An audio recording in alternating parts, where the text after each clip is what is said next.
All right, guys, we are here at Animal Kingdom and we were deciding what we were gonna do for a video today.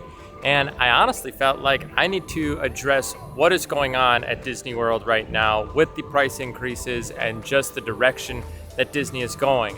So today, just to give you an idea, showing up to Animal Kingdom at 6 p.m. on a Friday. It is a Friday, I do understand that.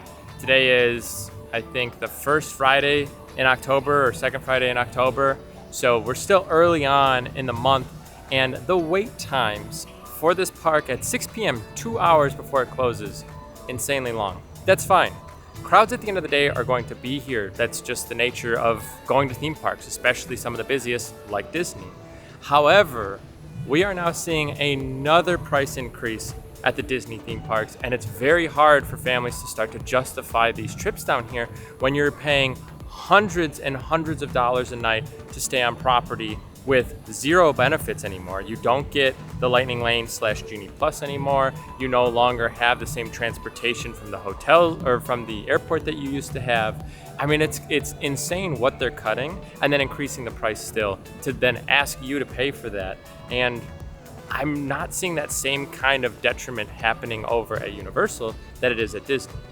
Now, for those of you who aren't aware of what's going on, the first out of many changes is the change to the Genie Plus pricing. They will surge the pricing. It is a minimum now of $15, which was what the base was, and I think it'll surge up to $22. For today, you can see it is $20 a person, $20 per guest if you want to get Disney Genie Plus today.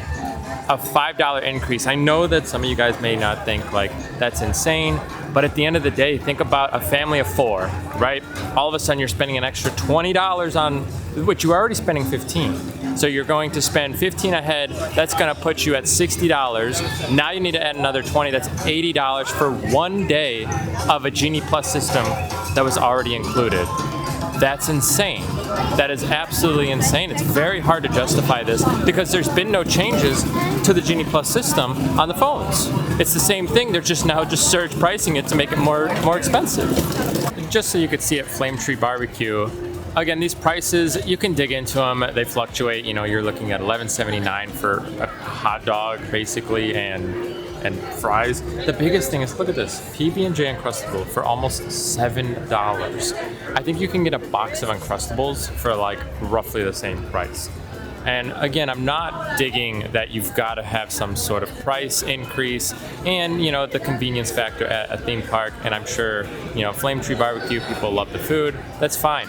My point is something like an Uncrustable going for $6.79 is insanity. We're getting out of control and we're trying to justify it. And I don't think that's something that, as the consumers, we should be doing. Now, something I need to reiterate is, at the end of the day, this isn't a dig at the Disney company as a whole. I think they do a lot of good things. I think they employ a ton of people. You have benefits that they give, the enjoyment factor. They've got, you know, movies, shows, games, anything you could think of under the sun, Disney provides. And I do think that they do ultimately have a good head on their shoulder when they make certain business decisions. The one thing that I'm starting to see, though, when it does come to the parks specifically, is they're really kind of taking advantage of people. And I think it's because there was a lot of pent-up demand from COVID, number one, and number two, they knew that they kind of could. People are paying these prices, and so at the end of the day, as much as we can get mad at Disney, we can only justify enough of the hate to some extent, because you're paying the prices, I'm paying the prices, and if they know that you're going to pay the price, they will continue to increase those prices as a whole. I know I said prices a lot there, but just to kind of get my point across. So you have to keep in mind that as you are paying these prices and then you get mad about paying the prices, you're still paying that value to the Disney company, and they're putting that money into their pockets. So can you get everybody to not do that? No. So they're going to continue to do it, unfortunately. So now at the end of the day, what do we do as consumers to try and justify this price increase? And my thought would be, pretty much what you can try and do is limit the amount of money that you spend inside of the parks. Bring your own snacks, right? Understand that maybe you could wait for the longer lines, if you will, And again, that's the problem, is the more people that want to buy Genie Plus, it's going to kind of hinder you and it's going to screw you over as the person that maybe is trying to save that money. But at the end of the day, the more that people don't spend inside of the parks and they just end up going into the park itself, you start to then have Disney look at it and they say, look, we have all of these offerings, but they're not making us the money that we think that they should be, or what they forecasted.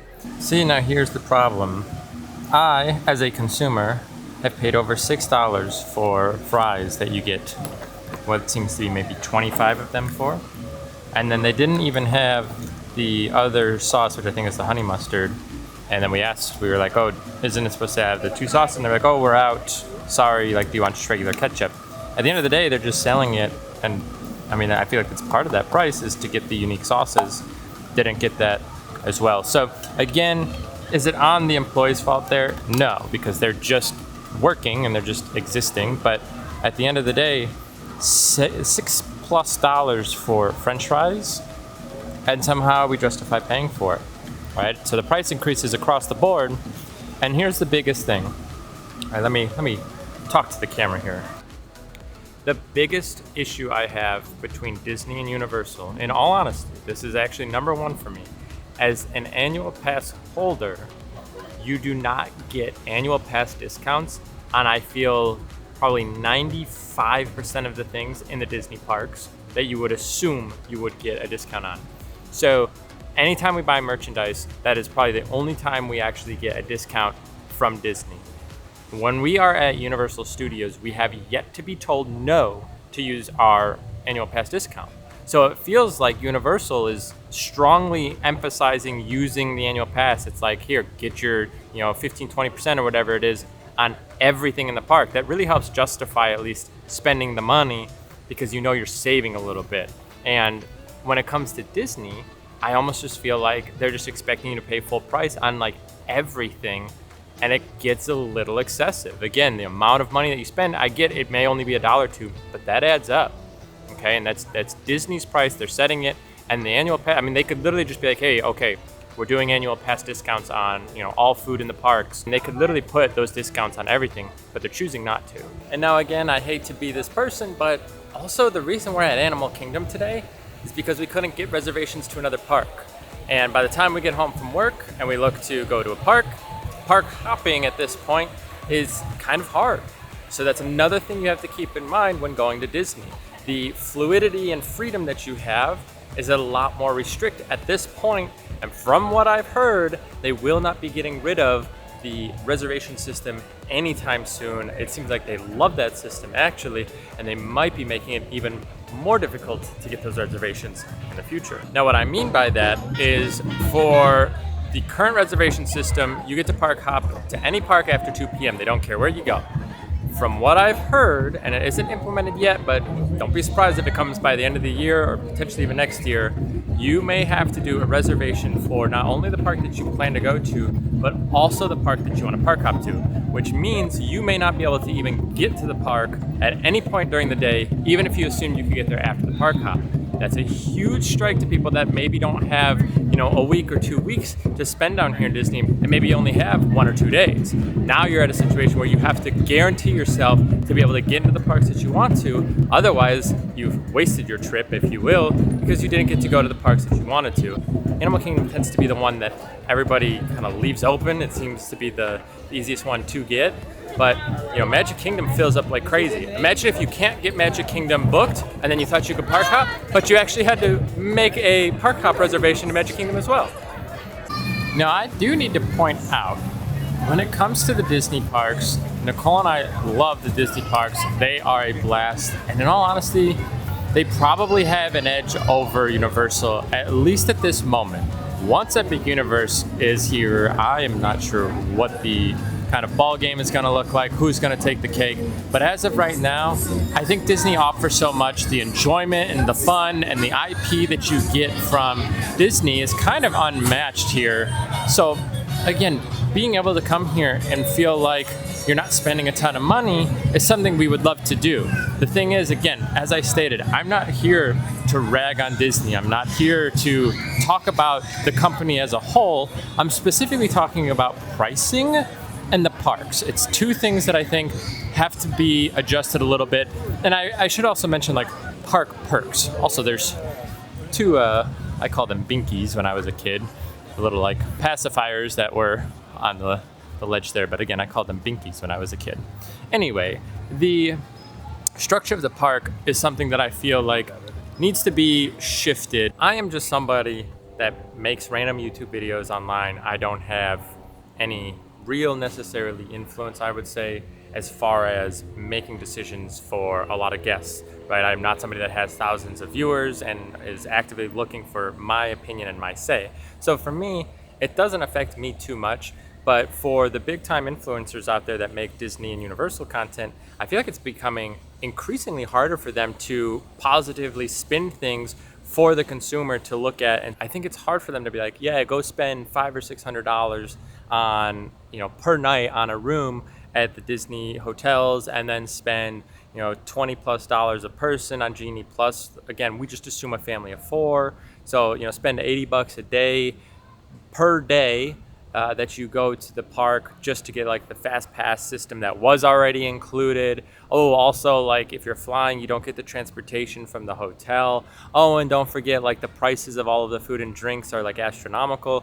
It starts to add up, and there gets to be a point for those influencers. Again, this isn't for myself because I'm just a casual visitor of the park as a whole, but I would say for those people, I would say that they're going to have a very hard time actually giving good advice that feels justifiable because of the opposition when you look at something like Universal. And their top tier hotels offer the ability to then get the express included. So their express lane isn't included in their top tier hotels versus Disney, who they're just saying, hey, give us hundreds, potentially thousands of dollars for your stay here, and all you get is just the room and kind of like the proximity, if you will. You don't get even Genie Plus. I mean, that's something that very easy change that they can make is say, okay, Genie Plus is included at our higher end resorts. Obviously, very simple change they could do, and people would like it. They'd eat it up, even though I don't think it's really the best thing, but at least it's something you could do for guests.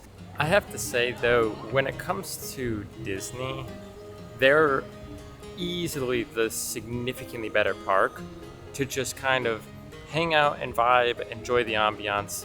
What they offer just existing inside of the park kind of blows out every single other theme park out there, just because you can kind of just hang out, feel good, watch, observe, and like you're gonna feel good about your day even if you're not riding rides. It's very hard to get that sensation from any other theme park that I know of, let alone Central Florida.